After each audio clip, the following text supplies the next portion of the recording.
అనేక సందర్భాల్లో చూసాం. చంద్రబాబు నాయుడు విధానం ఏ విధంగా ఉంది అంటే జగన్మోహన్ రెడ్డి గారి గురించి మాట్లాడాలా, ఎవరైనా వైఎస్ఆర్ కాంగ్రెస్ పార్టీకి అనుకూలంగా మాట్లాడితే వాళ్ళ మీద కక్ష సాధింపులు, ఆ ప్రాంతానికి సంబంధించినటువంటి ప్రజాప్రతినిధులు ఏదన్నా మాట్లాడతారేమో, వాళ్ళు మాట్లాడితే వాళ్ళందరినీ లోపలేయించాలని చెప్పి పాత కేసులను ఏదో ఒక విధంగా తిరగదోడి వాటన్నిటిని తీసుకురావాలనేటువంటి ఒక దుర్మార్గమైనటువంటి ఆలోచన. ఇవన్నీ కూడా ఈరోజు ఒక్కసారి చూస్తే ఇదేం కొత్త విషయమేం కాదు, జరగనటువంటి విషయమేం కాదు, జరగరాని విషయం ఏంటంటే కాదు. బుడమేరకు సంబంధించి ఎప్పుడో ఈ పేపర్ వచ్చి 39/1964 పేపర్, ఇది ఆంధ్రపత్రిక. అంటే 60 సంవత్సరాల నాడే దాదాపుగా మనం అనుకున్నటువంటి స్థాయిలో బుడమేరుకి వరద రావడం జరిగింది. ఆ రోజు 10 మంది మరణించారు, 10 మంది గల్లంతయ్యారని చెప్పి వార్తలు వచ్చాయి. చంద్రబాబు నాయుడు నాది రియల్ టైం గవర్నెన్స్ అంటున్నాడు, నేను బ్రహ్మాండమైనటువంటి పరిపాలన అంటున్నాడు. ఈరోజు సూర్యచంద్రులు చూడలేనటువంటిది కూడా ఈ చంద్రబాబు చూస్తాడని పదే పదే మాట్లాడుతున్నాడు. ఈరోజు చంద్రబాబు నాయుడు పరిస్థితి ఏ విధంగా తయారైందంటే, రోజులు గడిచే కొంది వాస్తవాలు మరుగున పెట్టి ప్రభుత్వ వైఫల్యాన్ని కప్పిపుట్టి ఈరోజు వైఎస్ఆర్ కాంగ్రెస్ పార్టీ ప్రభుత్వం మీద, జగన్మోహన్ రెడ్డి గారి మీద, అదేవిధంగా మాట్లాడినటువంటి వాళ్ళ మీద కక్ష సాధింపులకు పాల్పడేటువంటి పరిస్థితి ఏర్పడింది. ఈరోజు మేము అడుగుతున్నాం, మిమ్మల్ని మీరు సమాధానం చెప్పాల్సినటువంటి అవసరం ఉంది. ఈరోజు ఏదైతే ఎన్ని రకాలైనటువంటి వైఫల్యాలు ఉన్నాయో, కృష్ణానది మీద ఉన్నటువంటి శ్రీశైలం కావచ్చు, నాగార్జున సాగర్ కావచ్చు, పులిచింతలు కావచ్చు, వీటిల్లో ఫ్లాష్ ఫ్లడ్ వస్తే ఏదైనా మీరు దానికి సంబంధించినటువంటి ఫ్లడ్ కుషన్ ఏర్పాటు చేశారా? ఎందువల్ల చేయలేకపోయారు? ఇది మీ ప్రభుత్వ వైఫల్యమా కాదా? ఈరోజు అక్కడ ఉన్నటువంటి ఇరిగేషన్ ఇంజనీర్ ఏం చెప్తున్నాడు, ఒక్కరోజు ముందే దాదాపుగా దీనికి ఫ్లడ్ వస్తుంది కాబట్టి నీరు విడుదల చేస్తామని చెప్పాము అని అన్నాడు. దాన్ని స్పెషల్ చీఫ్ సెక్రటరీగా ఉన్నటువంటి రెవెన్యూ సిసోడియా గారు కూడా మాకు ముందే తెలిసిందే అని చెప్పి ధృవీకరించాడు. మీకు విషయం ముందు తెలిసినా ప్రజల ప్రాణాల మీద మీకు విలువ లేదు కాబట్టి, ప్రజల ప్రాణాలను మీరు లెక్క చేయలేదు కాబట్టి, ప్రజల ప్రాణాలను తృణప్రాయంగా భావించారు కాబట్టి అంత పెద్ద విపత్తు సంభవించడానికి కారకులయ్యారు. ఇది పూర్తి స్థాయిలో ప్రభుత్వ వైఫల్యం. ఈరోజు ప్రాణాలు కోల్పోయినటువంటి ప్రతి ఒక్కరిని ప్రభుత్వ హత్యలుగానే భావించాల్సినటువంటి పరిస్థితి. ఈరోజు చంద్రబాబు నాయుడు గారు రోజు 3 ప్రెస్ మీట్లు పెడుతున్నాడు, పెట్టి ఆయన భుజం ఆయనే తట్టుకుంటున్నాడు, ఎవరు తట్టాల్సినటువంటి పని లేకుండా ఆహా ఓహో బ్రహ్మాండంగా చేశామని చెప్పని ఈరోజు మాట్లాడుకునేటువంటి పరిస్థితి ఏర్పడింది. మీరు ఎందువల్ల ఈరోజు పాపం ప్రజలని ముందుగా తరలించలేకపోయారు? మీకు తరలించడం చేతగా లేదు. మీ రెవెన్యూ సెక్రటరీ చెప్పాడు 2 లక్షల మందిని ఎక్కడ తరలిస్తామని, కనీసం అప్రమత్తం చేశారా? పాప ముసలివాళ్ళు, చిన్నపిల్లలు, బాలింతలు, గర్భవతులు, ఆరోగ్యం బాగలేనటువంటి పాపం, వైద్యం కోసం ఉండాల్సినటువంటి పాపం రోగులు, వీళ్ళందరినీ మీరు వదిలిపెట్టి గాలికి వదిలేసి ఈరోజు పాపం వాళ్ళ ఆకలి చావులు, కనీసం భోజనం లేక ఆకలి చావులతో ఈరోజు చల్లాడినటువంటి పరిస్థితి. విషయం ఏంటంటే, చంద్రబాబు నాయుడు పాపం ఆ ప్రాంత ప్రజలని పునరావాస కేంద్రానికి తరలించలేకపోయాడు. కానీ చంద్రబాబు మాత్రం తన అక్రమ కట్టడం నుంచి పునరావాస కేంద్రానికి తరలి వెళ్ళిపోయాడు కలెక్టర్ ఆఫీస్కి. మొట్టమొదటిసారిగా ఒక రాష్ట్ర ముఖ్యమంత్రి పాపం ప్రజలను నీళ్లలో ముంచి వాళ్ళని వరదల పాలు చేసి వాళ్ళ బ్రతుకులన్నీ బుగ్గిపాలు చేసి పాపం ఆయన మాత్రం ఆయన ఉన్నటువంటి అక్రమ కట్టడం దగ్గర నుంచి కలెక్టరేట్ దగ్గరికి వెళ్ళి ఒక పునరావాస కేంద్రంలో ఒక బస్సులో తలదాచుకున్నాడు. బాగానే ఉంది. దానికి కలరింగ్ ఏమని ఇచ్చాడు, నేను వరద తగ్గి సాధారణ జీవనం వచ్చినంత వరకు ఏడించి పోనాడు. ఎక్కడ పోతావు నువ్వు పోవడానికి నీ ఇల్లు మునిగిపోయింది, నీళ్లు లేదు నీకు ఉండడానికి. మళ్ళీ దానికి కలరింగ్ ఏంటంటే, అయ్యా నా ఇల్లు మునిగిపోయింది కాబట్టి నేను పునరావాస కేంద్రానికి వచ్చానని చెప్పుకోలేక దానికి ఏదో గొప్పగా నేను నా ఇంటికే పోను ఇక్కడే ఉంటానంటే ఆడ ఉండక ఏడుంటాం, ఎక్కడికి పోతావు, ఏం చేయగలవు, నీ ఇల్లు మునిగిపోయింది. ఈరోజు ఒక్క విషయం గుర్తుంచుకోవాలి, చంద్రబాబు కానీ వీళ్ళందరూ పాల్గొన ఉన్నటువంటి తెలంగాణలో హైడ్రా ఈరోజు ఒక్కొక్కటి కూర్చుంటే ఆహా బ్రహ్మాండంగా నిష్పక్షపాతంగా చేస్తున్నారని చెప్పారు. హైడ్రా కన్నా ముందు ఆంధ్ర రాష్ట్రంలో జగన్మోహన్ రెడ్డి గారు ప్రారంభించాడు. జగన్మోహన్ రెడ్డి గారు ఏం చెప్పాడు, ఈరోజు ఏదైతే అక్రమ కట్టడాలు ఉన్నాయో వాటిని తొలగిస్తాం, దానిలో భాగంగా ప్రభుత్వ సొమ్ముతో నియమించినటువంటి ప్రజావేదికని ప్రధానంగా ముందు ప్రారంభించి, ఎందుకంటే ప్రభుత్వం నుంచే ప్రారంభం కావాలి కాబట్టి ప్రభుత్వం నుంచే వీటికి శ్రీకారం చుడతామన్నారు. పొరుగున రేవంత్ రెడ్డి హైడ్రాకి సంబంధించి ఈరోజు ఎన్కన్వెన్షన్ కొట్టినా ఇంకొకటి కొట్టినా బ్రహ్మాండంగా ఈరోజు ఆ మీడియా చూపిస్తుంది. అదే మీడియా ఏ మీడియా అయితే ఈరోజు హైడ్రాని ప్రశంసిస్తుందో బఫర్ జోన్లో కానీ ఎఫ్టీఎల్లో కానీ ఎక్కడ కట్టడాలు ఉండకూడదన్నాయో ఇక్కడికి వచ్చేటప్పటికి ప్రజావేదిక కూల్చగానే చంద్రబాబు నాయుడు ఇల్లు ఎక్కడ కూల్చేస్తారని చెప్పి మీరందరూ కూడా కక్ష సాధింపులకు పాల్పడుతున్నారు. ఇది విధ్వంసమైనటువంటి పాలన అని చెప్పి అంటే ద్వంద్వ పరిణామాలు. ఈరోజు మనం తీసుకున్నటువంటి నిర్ణయమే, ముఖ్యమంత్రి గారు తీసుకున్నటువంటి నిర్ణయమే, ముఖ్యమంత్రిగా జగన్మోహన్ రెడ్డి గారు తీసుకున్నటువంటి నిర్ణయమే ఎఫ్టీఎల్లో కానీ వీటిల్లో కానీ ఉండకూడదనేటువంటి నిర్ణయం తీసుకున్నాడు. దానికి సంబంధించి ఈరోజు అడుగుతున్నాం ప్రతిపక్ష బాధ్యత. దానికి సంబంధించి ముఖ్యమంత్రి ఉప ముఖ్యమంత్రి ఏం చెప్తున్నారు, మీరు కూర్చొని మాట్లాడడం కాదు, మీరు రండి తెలుస్తుంది అంటున్నారు. మేము చేయడానికి మీకెందుకు అవకాశం ఇచ్చారు ప్రజలు? మాకు ప్రజలు అవకాశం ఇచ్చినప్పుడు మేము సమర్థవంతంగా చేసాం. మీలాగా ఈ విధంగా గలీజు పనులు చేయలేదు, ఈ విధంగా జనాల ప్రాణాలు పోగొట్టలేదు. మేము ఉన్నప్పుడు బాధ్యతాయుతంగా వ్యవహరించాం. కరోనా కష్టకాలంలో ప్రజలకు అండగా నిలిచాం.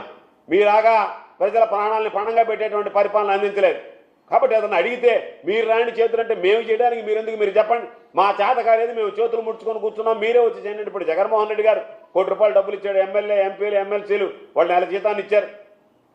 ఉధృతంగా వైఎస్ఆర్ కాంగ్రెస్ పార్టీ శ్రేణులు ప్రజల్లోకి వెళ్ళే నేను అడుగుతున్నా, పైన తిరిగినటువంటి చంద్రబాబు జగన్మోహన్ రెడ్డి గారు క్షేత్రస్థాయిలో నడువులో నీడలో దిగిందాకా చంద్రబాబు నాయుడు ప్యాంటు తడిచిందా? అసలు చంద్రబాబు నాయుడు ఎక్కడన్నా కనపడ్డా? చంద్రబాబు నాయుడు బోటు మీద జాకెట్ వేసుకొని లైఫ్ జాకెట్ ఒకటి వేసుకొని చేతులు ఊపుతా పోవడం తప్ప జనాలు ఎవరు లేని దగ్గర చంద్రబాబు నాయుడు జనంలోకి ఎప్పుడు పోయాడు? జగన్మోహన్ రెడ్డి గారు పోయిన తర్వాతనే పోయాడు. కాబట్టి మీ రియల్ టైం గవర్నెన్స్ ఏమైంది? మీ అనుభవాలు ఏమైనాయి? అసలు అత్యవసర సేవల విషయంలో ప్రోటోకాల్స్ ఎక్కడన్నా పాటించారా? ఒక మంత్రి మీద ఒక మంత్రి చెప్పుకుంటున్నాడు. ఆ మంత్రి వైఫల్యం అన్నాడు. చూపించడానికేమో ఆ రోజు మేము పెట్టినటువంటి వాహనాల రేషన్ సరుకులకు సంబంధించి బ్రహ్మాండంగా విజువల్ షాట్స్ చూపించారు. అవి క్షేత్రస్థాయిలో అందడం లేదు. అక్కడ వైఫల్యం చెందింది. వాళ్ళకి సంబంధించినటువంటి నిత్యావసర సరుకులు కానీ భోజనాలు ఇవ్వడంలో పూర్తి స్థాయిలో వైఫల్యం చెందారు. అదేవిధంగా ఈరోజు వ్యవసాయానికి సంబంధించి ఉద్యానవన పంటలకు సంబంధించి లక్షల ఎకరాల నీట మురిగాయి. ఈరోజు దానికి సంబంధించినటువంటి ఇన్పుట్ సబ్సిడీ విషయంలో రైతులను ఉదారంగా ఆదుకోవాల్సినటువంటి అవసరం ఉంది. ముఖ్యమంత్రిగా జగన్మోహన్ రెడ్డి గారు ఉన్నప్పుడు ఇన్పుట్ సబ్సిడీ ఏదైతే ఉందో ఏ సీజన్లో నష్టం జరిగితే ఆ సీజన్ ముగిసే లోపలనే ఇన్పుట్ సబ్సిడీ అందించడం జరిగింది. ఈరోజు చంద్రబాబు నాయుడు హయాంలో ఎప్పుడు రైతులకు సంబంధించినటువంటి పాపం ప్రకృతి వైపరీత్యాలు నష్టపోతే దాన్ని బకాయిలు పెట్టి వెళ్ళిపోయాడు తప్ప ఎప్పుడు కూడా రైతుల గురించి ఆలోచన చేసినటువంటి పరిస్థితి లేదు.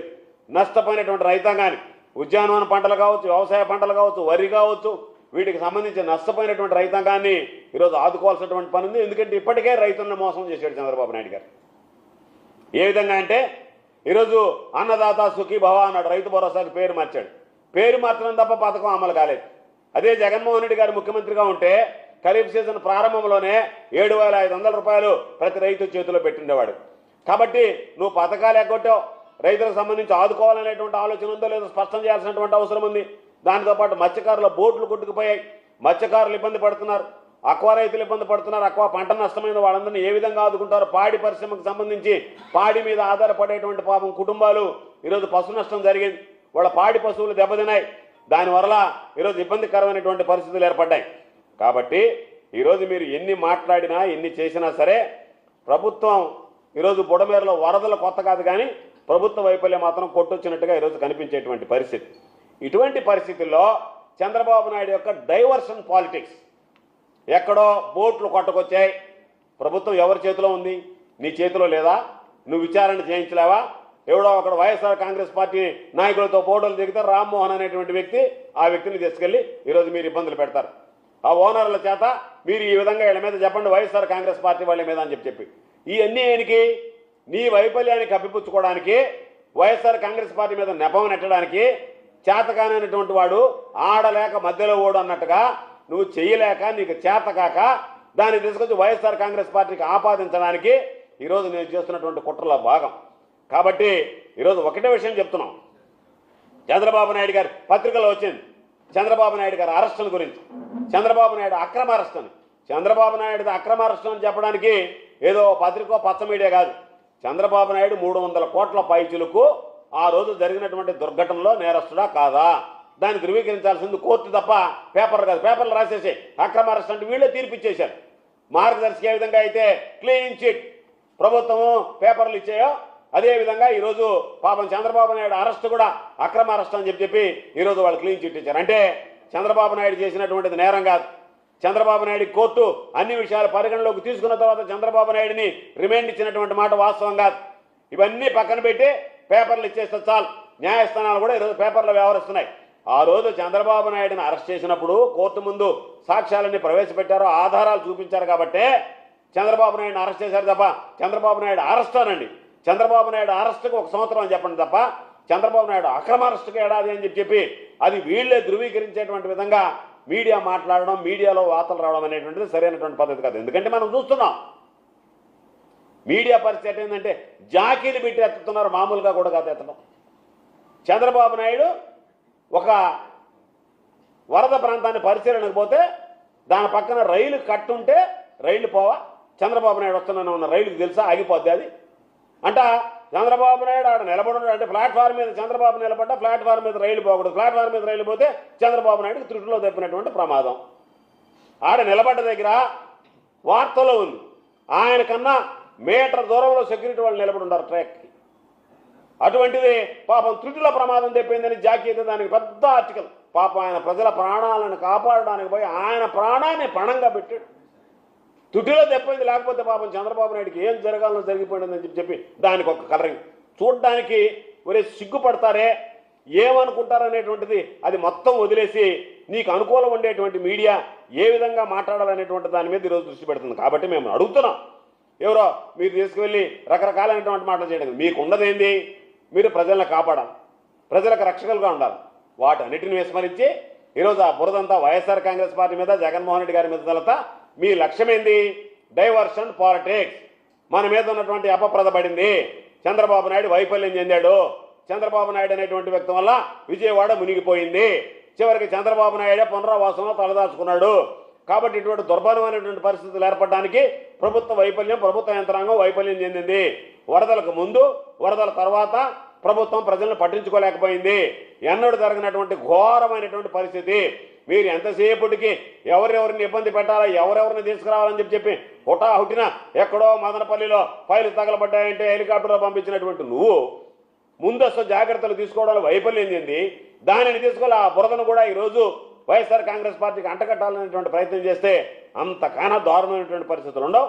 కాబట్టి నువ్వు అన్ని మాటలు చెప్పావు, అవన్నీ హామీలను అమలు చేయకుండా ఏమి హామీలు అమలు కావు, ఎవరిని పట్టించుకోవు. నీ జీవితం, నీ యొక్క ఆలోచన అంతా నేను ఏమీ చేయకుండా గత ప్రభుత్వాన్ని, జగన్మోహన్ రెడ్డి గారిని విమర్శిస్తా, ఎవరన్నా జగన్మోహన్ రెడ్డి గారి తరఫున గొంతెత్తుద్దా వాళ్ళని అరెస్టులు చేస్తా, పాత కేసులో తిరగదోడతా, భయభ్రాంతులకు గురి చేస్తా, డైవర్షన్ పాలిటిక్స్ చేస్తా, నా మీద మరకబడకుండా చూసుకుంటాను తప్ప నేను బాధ్యత వహించను అన్నట్టుగా ఈరోజు మాట్లాడుతున్నావు. కాబట్టి మేము చంద్రబాబు నాయుడికి సలహా ఇచ్చేది ఏమి చేశామనేటువంటిది కాదు. అయిపోయింది, జరగాలని జరిగిపోయింది. నువ్వు నేను అది చేశాను ఇది చేశానని చెప్పుకునేది కాదు. ఎప్పటికైనా చిత్తశుద్ధి ఉంటే ఈ ప్రభుత్వానికి ఈ రోజుకి నీళ్లు ఉన్నాయి, ఈ రోజుకి ప్రజలు ఇబ్బందులు పడుతున్నారు. కాబట్టి ఆ ప్రజలను ఎలా కాపాడాలనేటువంటి దాని మీద దృష్టి పెట్టండి. ప్రజలకు సంబంధించిన నష్టపోయినటువంటి ఆస్తులు ఏ విధంగా ఉన్నాయో వాటిని ఏ విధంగా వాళ్ళకి అందివ్వాలనేటువంటిది, ఏ విధంగా ఆదుకోవాలనేటువంటి దాని మీద దృష్టి పెట్టండి తప్ప డైవర్షన్ పాలిటిక్స్ మీద దృష్టి పెట్టి ఈరోజు ప్రజల దృష్టి మరలించి నేను ఏదో బ్రహ్మాండమైనటువంటి పరిపాలన చేస్తున్నానని చెప్పి మాట్లాడడం దుర్మార్గం. చంద్రబాబు నాయుడు ప్రభుత్వం వైఫల్యం చెందింది. ఈరోజు జరిగినటువంటి మరణాలకు అన్నిటికీ కూడా చంద్రబాబు నాయుడు ప్రభుత్వ హత్యలుగానే భావించాల్సినటువంటి పరిస్థితి అని చెప్పి తెలియజేస్తూ ఈ రోజుకైనా సరే చిత్తశుద్ధితో ప్రజలను గురించి ప్రజలను కాపాడేటువంటి విధంగా చర్యలు తీసుకోవాల్సిందిగా ఈరోజు చంద్రబాబు నాయుడు గారిని కోరుకుంటున్నాం.